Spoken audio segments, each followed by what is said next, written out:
February 19, Army Camp near Vaucouleurs. This morning, I awoke to visions of fire and steel. These nightmares come more often now that I have seen my beloved France eaten away in years of war. I wandered through camp, ignoring the new snowfall, but observing the wounds and weariness of every soldier under my command, observing the desperation in their eyes. It was then that I first saw the girl. She told us that her name was Joan. She told us she was but a peasant who did not know how to ride or fight. She told us that she intended to rescue France. The darkness lifted from the men's souls. Her voice rang with conviction, and we drank in her every word. I may have lost my faith, but Joan has not lost hers, and that is enough for me. Joan has asked our ragged band of soldiers to take her to Chinon, where the rightful ruler of France, the Dauphin, hides from his foes. The war-torn land between is infested with enemy marauders, and we will lose many men.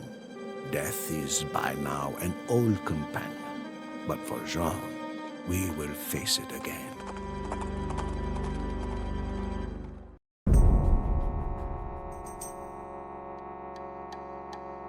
As Jean's footsteps echoed down the marbled hall of the chateau, the fat and whispering dukes did naught but stare. The Dauphin himself seemed afraid as she kissed his feet. "My gentle Dauphin," she demanded, "why does England claim what is ours? Why are you not crowned King of France, as is your right?" The courtiers began to murmur. The chamberlain whispered lies into the Dauphin's ear, but the Dauphin pushed the chamberlain away and rose to meet Jean's gaze. She stands only to the shoulder of the shortest man, but all of us must look up to speak to her. I know not what silent conversation passed between the Dauphin and his would-be savior, but it was obvious that His Majesty was in the same thrall as we.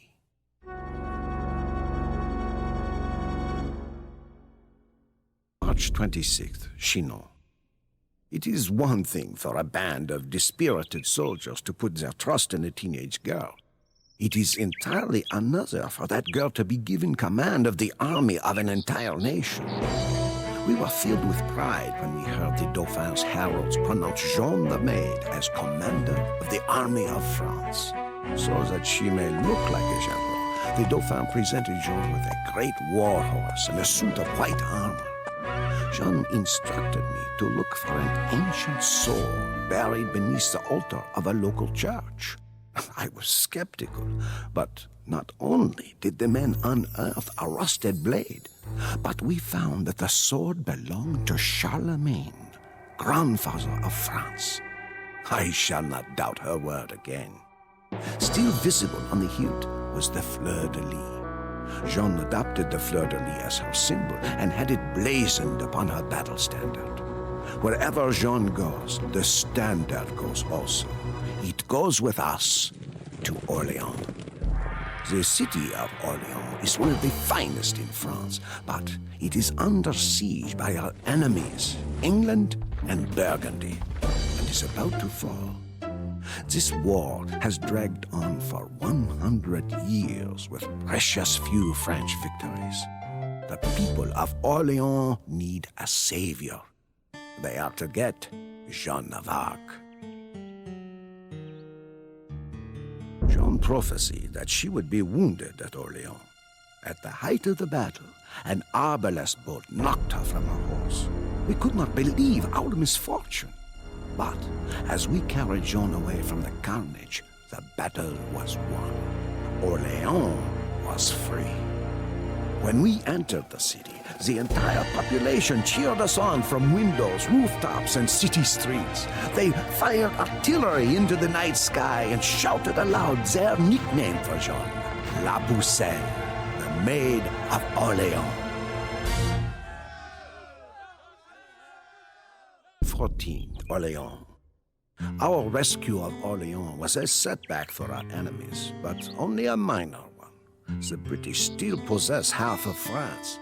Tragically, We have cooled our heels for weeks while the Dauphin's advisors debate.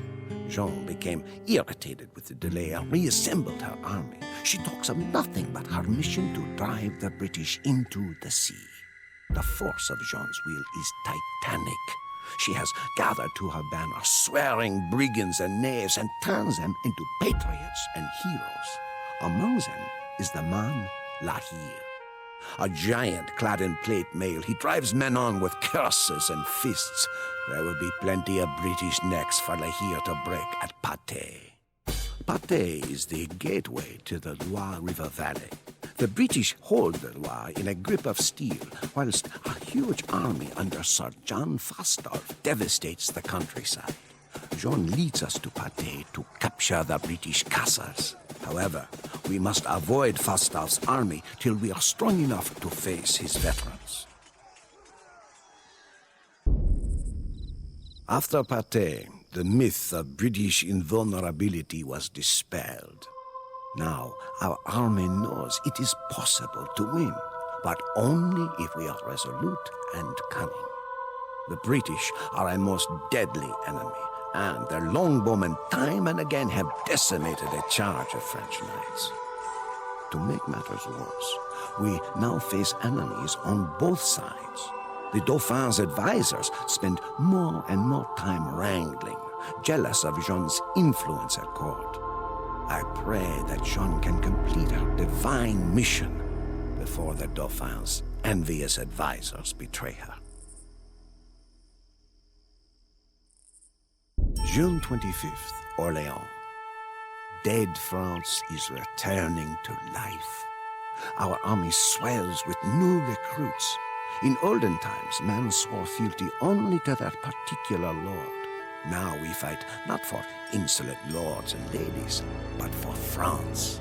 For all of us, Joan is France. There is no distinction in our minds. The Dauphin himself has arrived in Orléans. Never have I seen such a celebration. France needs a king, so we must escort the Dauphin to Reims, where he can be properly crowned. Yet, the city of Reims is dangerously menaced by the Anglo-Burgundian army. The cities of Troyes and Chalons also bar the way. Joan commands that we must liberate all three cities before the coronation, and we eagerly seek to fight.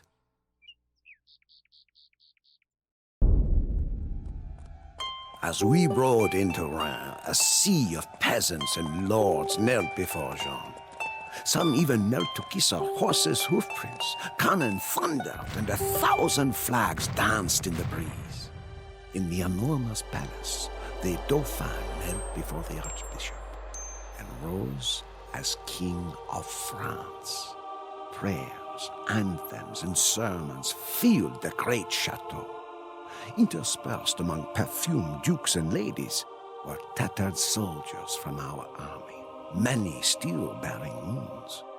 Joan herself was at the king's side, as was her bedraggled battle standard. Despite the celebration, I know in my heart that this war is far from over. Our fathers and grandfathers died fighting against the English. Joan gives us hope, but I do not know if hope is enough to ensure victory. September 3rd, Reims. France has a king once more. However, as Joan gains influence with the people, jealousy grows within the court. The king's evil advisors now seek to destroy Joan. It's only a matter of time before they succeed in poisoning the king's mind. Joan must hurry to fulfill her mission. Paris, the jewel of France, has been under English tyranny for decades, and French patriots trapped within the city are eager to escape. We are now marching on Paris, hoping that the reinforcements we have been promised will arrive in time. Tragedy. As the refugees fled into the chateau of Compiègne, Joan was trapped outside. Burgundian soldiers knocked her from her horse and paraded around with their prisoner.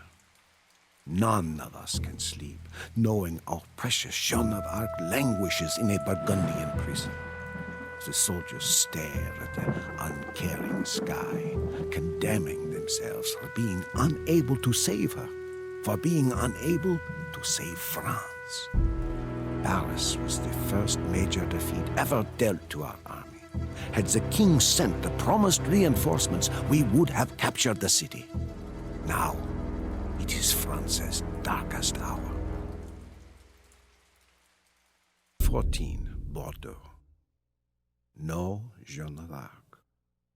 A rich world made empty and poor. The English put her on trial as a heretic. Joan's mind was as sharp as her sword, and she avoided all the cunning verbal traps of her prosecutors. In the end, Joan would not renounce her mission. The English found her guilty and burned her at the stake. But her death is not in vain. La Pucelle is the rallying cry as peasant and noblemen alike take arms. My army is an army of the people, and even without the king, we are poised to strike at the English stronghold of Castillon. A victory at Castillon will crush the English pretensions in France forever. Should I die in this battle, I die for the Maid of Orleans. I die as a patriot of France. A century of English toil, blood, and victories was reversed in a little over a year by a teenage girl. The 100 Years' War has ended. Even more importantly, Joan's acts reignited a sense of French nationalism. Peasants and nobles alike no longer belong to lords and kings, but to France herself. We will not let Joan be forgotten. Already statues and stained glass portraits have been commissioned in hundreds of towns and cities throughout France. Her verdict of guilt was rightfully reversed, and eventually Joan of Arc was beatified as a saint. Sometimes the outcome of history is determined by strength of arms, other times by happenstance.